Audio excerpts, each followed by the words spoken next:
Hello, podcast listeners. We know podcasts are a great way to catch up on a program that you may have missed on KSJE, and it's provided as a free service of this radio station. But you know, KSJE is now listener-supported, and so while you enjoy this podcast, we hope that you'll also take some time to join KSJE. Become a member today. It's quite easy to do. Just go to our website at ksje.com/support and pick the level of support that best matches your budget. Thanks again for listening. Here's your podcast. But let me introduce my guests who are here with me this morning. Patience Williams is here from the Healthy Kids, Healthy Communities program here at the San Juan County Partnership. Good morning. Good morning. Welcome back to KSJE. I know, I love it. Good to have you here. We're glad to have you here. here. Also, Bonnie Hopkins is here from the New Mexico State University Cooperative Extension. Bonnie, good morning to you. Good morning. Thank you. Just all revved up on coffee or something. As long as you don't say UNM, we're good. No, I did not say that. You just said that, but I didn't say that at all. We love UNM. That's right. Oh, yeah, NMSU, yeah. That's right. Good to have you here. Thank you for being here. And Erin Havens is here, who is the Food Hub Manager, the Harvest Food Hub Manager in San Juan County with San Juan College. Good morning to you. Good morning. And welcome back to you, Erin. Thank you. Great to have all of you with us this morning to talk about the Food Summit. And so, Patience, I think I need to go back to you to kind of explain what that is. It's going to be here before we know it in a couple of weeks, 3 weeks, 4 weeks. It is, and I'm actually going to defer to Bonnie on Oh, this because all right. she can explain it a little bit better than me. Well, then let's defer to Bonnie. There you go. I think you're allowed to do that. So, Bonnie, the Food Summit. Yeah, the Food Summit's coming up. It is. So exciting. So we are 1 year past our Local Foods, Local Places conference, which we did in June of 2018 when we won that national assistance, and they came in and we made this incredible community action plan with People these started throwing money at you, and that was later. Oh, okay. But yeah, we came up with right. these big ideas like Right. building a food hub and getting a mobile farmers market and opening sites around the county. And we decided that it was time to have a community update and tell people all about the great things that we've accomplished.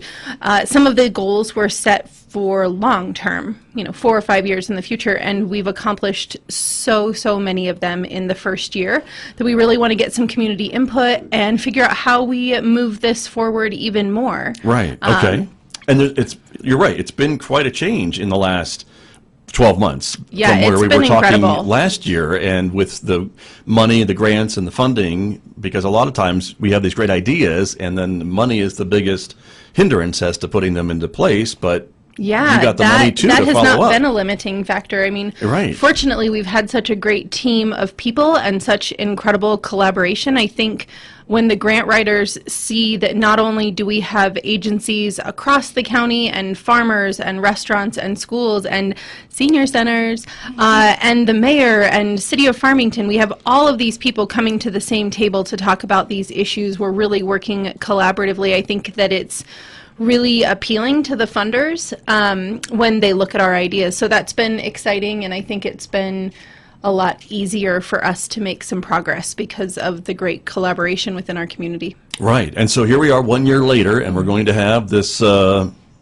Local Food Summit. Local Food Summit on August 8th and 9th at the Civic Center. Okay. So the event on the 8th, we're going to have a quick community update from 3 to 5 inside the Civic Center and receive some feedback. We'll do some working sessions and listening sessions, and people can come to us and give us ideas then.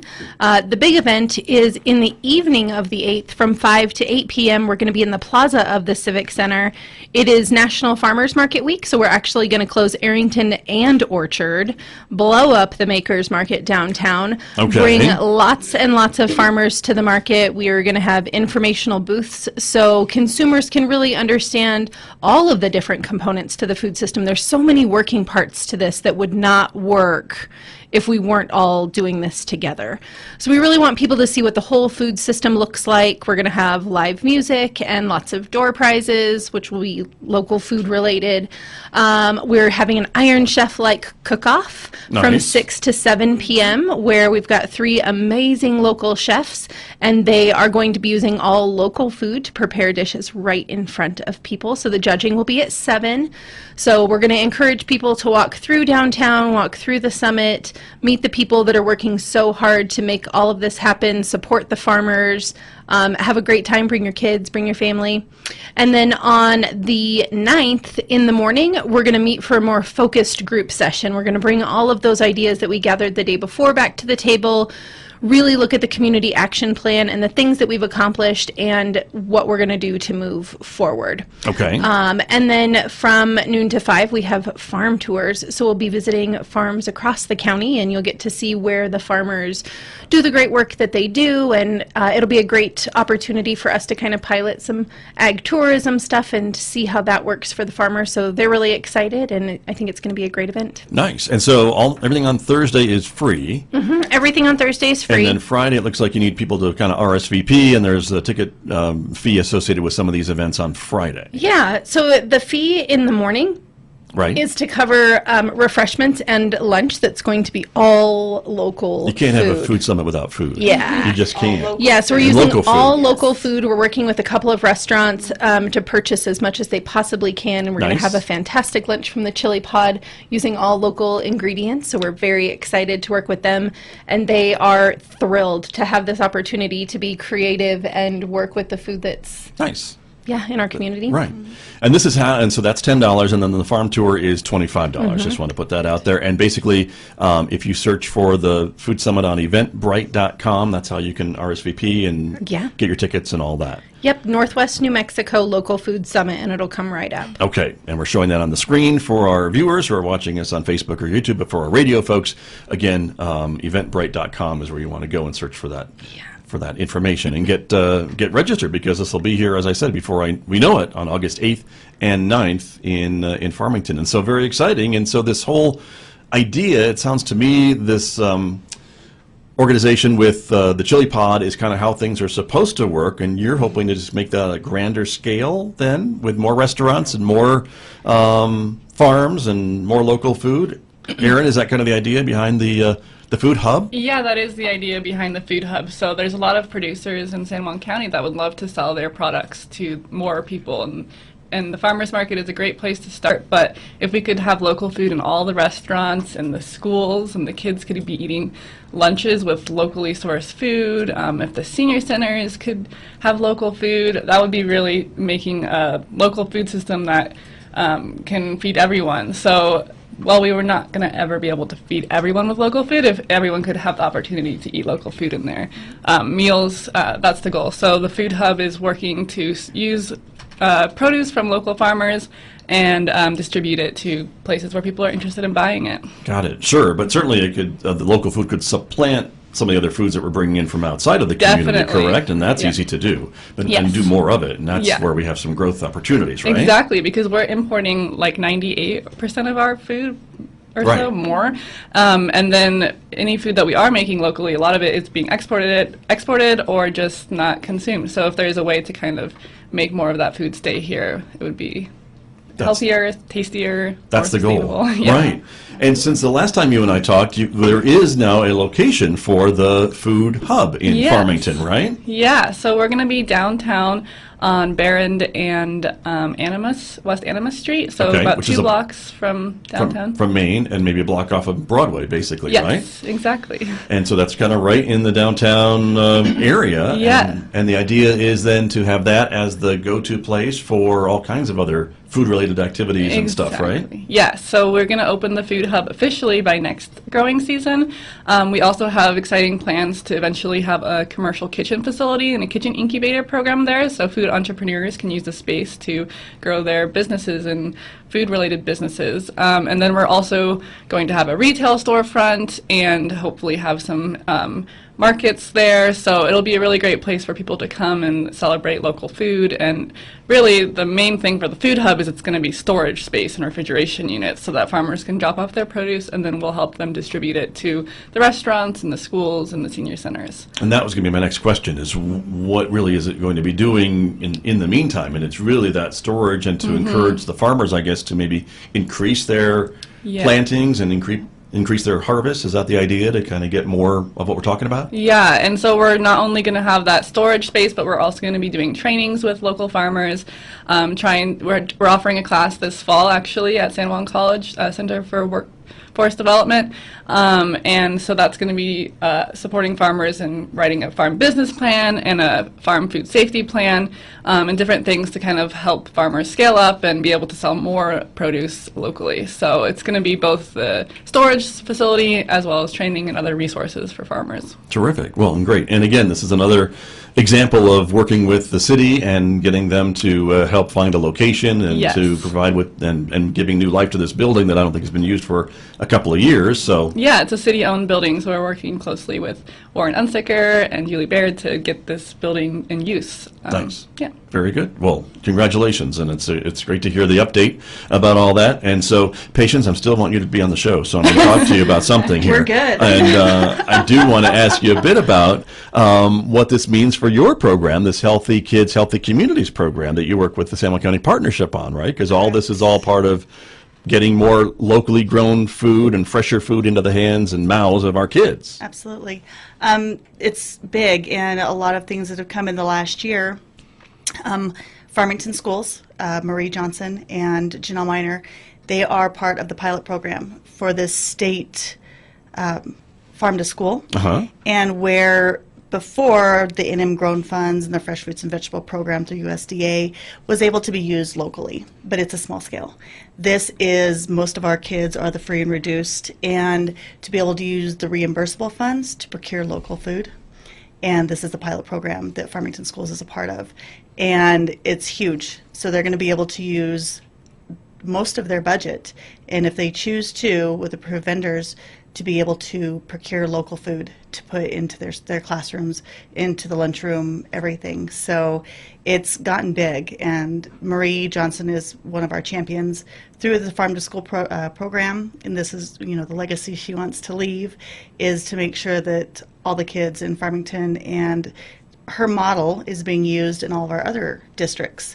And so they're going to be able to look to Marie and how to move forward with. Next year, it will be open to all the schools throughout New Mexico, this program to procure local with the reimbursable funds. So what that means for parents who are watching and listening to us this morning is that when they send their kids off to school, at least in Farmington schools to start, maybe others to follow, those kids will have healthier options at the cafeteria and the lunch line when they're going to lunch. Correct, and it's going to be local. And I know a lot of the kids, we've talked about it before, I don't like kale, I don't like this, I don't like that, but they've never tasted fresh.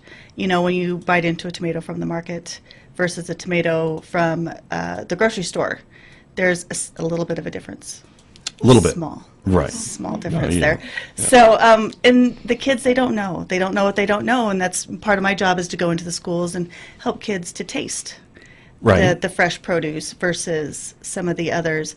And we've done some classes where we've had them made salads and their own dressings and everything else, and they love it. And kale and turnips and beets and radishes and chickpeas, all the good stuff. All those things, all the good that they normally are like, we don't like, and they love it. Now they love it. So, yeah. Okay. Well, that's good to know. And then with all these other parts that are coming online here with the food hub and storage, I imagine that helps a big institution like Farmington Schools know that they're going to have food maybe after the growing season into the school year for a few more weeks or even a month maybe, to be able to then rely on this local food and make plans for what they're doing. Correct. Right? Correct. Absolutely. A lot of the funds and a lot of the different districts, not our districts are great. They don't use the money that they're offered until the spring. Well, April, there's no produce. Right. There's no produce. And so, of course, the funds this year opened up on July 1. And so they're going to be able to get fresh produce all the way through the growing season, which is the end of October. So they'll be able to do that. And then with the food hub, hopefully stretch it a little bit longer. Right. So, nice. No, it's going to be big. That's exciting. Bonnie Hopkins, I want to ask you a little bit, too, about the growing season and things like that. And so by having this food hub storage, that does kind of become a game changer, right, for some of these larger folks to be able to make plans, and even local restaurants, perhaps, to have fresher food longer? Oh, yeah. Yeah. It does change the whole game, which is exciting. I think having the opportunity and giving the farmers a place to store their products safely, and knowing that the distribution and the coordination of selling their food is not completely up to them. You know, those are some of the hurdles that we heard the farmers say that they needed help with. You know, when they're in peak season and they've got apricots coming out their ears. Oh my God. Yeah, I think we do have that this year. You know, how they need help to get into the restaurants. I mean, they can't call every single restaurant and see if they want apricots. Then we've got a second farmer calling the same restaurants. I mean, that's not an effective way to sell products. So aggregating them all in one space and having a coordinator that can put it out to a list of interested parties, and then they can buy it online. It's just a much smoother, more effective system where everybody wins. Then the farmers can actually sell their products, and then the restaurants can actually purchase them. And, you know, so I think it'll be a really, really great opportunity. Right.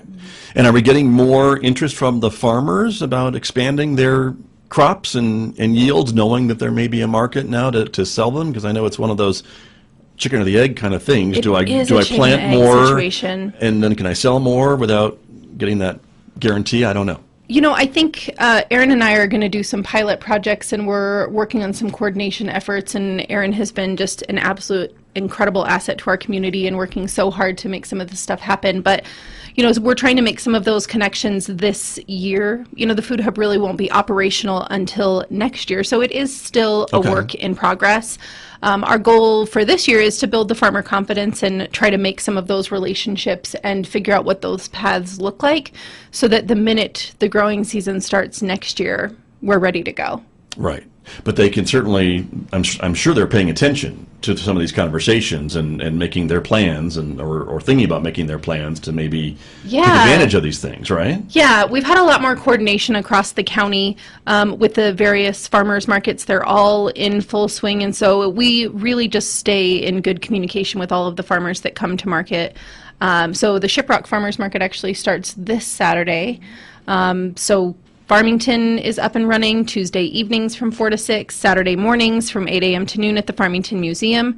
We've got the Kirtland Market on Mondays at Town Hall from 5 to 7, Farmington on Tuesdays, Aztec on Wednesdays, and West Side Plaza from 4:30 to 7. On Thursdays, we've got the Downtown Makers Market from 4:30 to dusk, and the Bloomfield Farmers Market from 4:30 to 6. No market on Friday. Saturday we've got, we're going to take over Friday and Sunday. We all want a day off. I see. I don't blame you. I understand.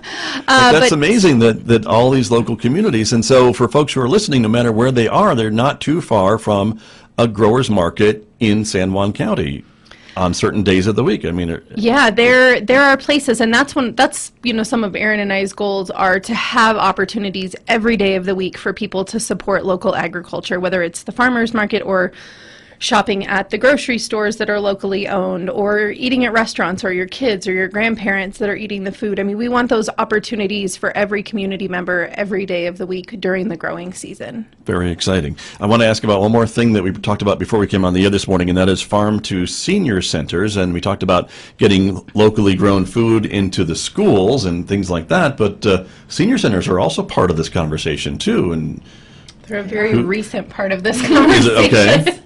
And so, Bonnie, what is that? Is that working with all the senior centers then in the county to we found out about a week and a half ago that San Juan County was chosen to be part of a Farm to Senior Center pilot project that they approved at the state level. So we met with Farm to Table New Mexico and the senior centers here in San Juan County last week. And so we are working really hard. We're going to get some local food into the senior centers this year. Each of the 5 senior centers are picking a week that we're going to focus on local food within their senior center, and we're going to do everything we can to educate the people that go to the senior center, work with the cooking staff to see what it's like for them to receive local products. And it'll be a great pilot for the Food Hub, a great pilot for the farmers, and obviously get some food to the people that miss it the most. I mean, if anyone knows what real food tastes like, it's our seniors. Right, sure. That's true. And so that'll be exciting and a real treat for us to get to serve them and work with those senior centers and then be able to report back to the state on the amazing successes that we've had. So we're looking forward to that. And I already said that we're going to go ahead and put in a proposal to speak at the National Farm to Cafeteria Conference, which is being hosted in Albuquerque in April of next year. Wow. So we're definitely going to be talking about all of the great things that we did there. which is exciting. So New Mexico's never hosted, so it's a great opportunity, and it's not just farm to school, it's farm to cafeteria, so it's all senior centers, schools, Preschools, daycares. Daycares and preschools. Yeah, Interesting. early childhood development centers, everything like that. And good news on that front, we found it yesterday. We had a meeting down south and reported our legislative funds.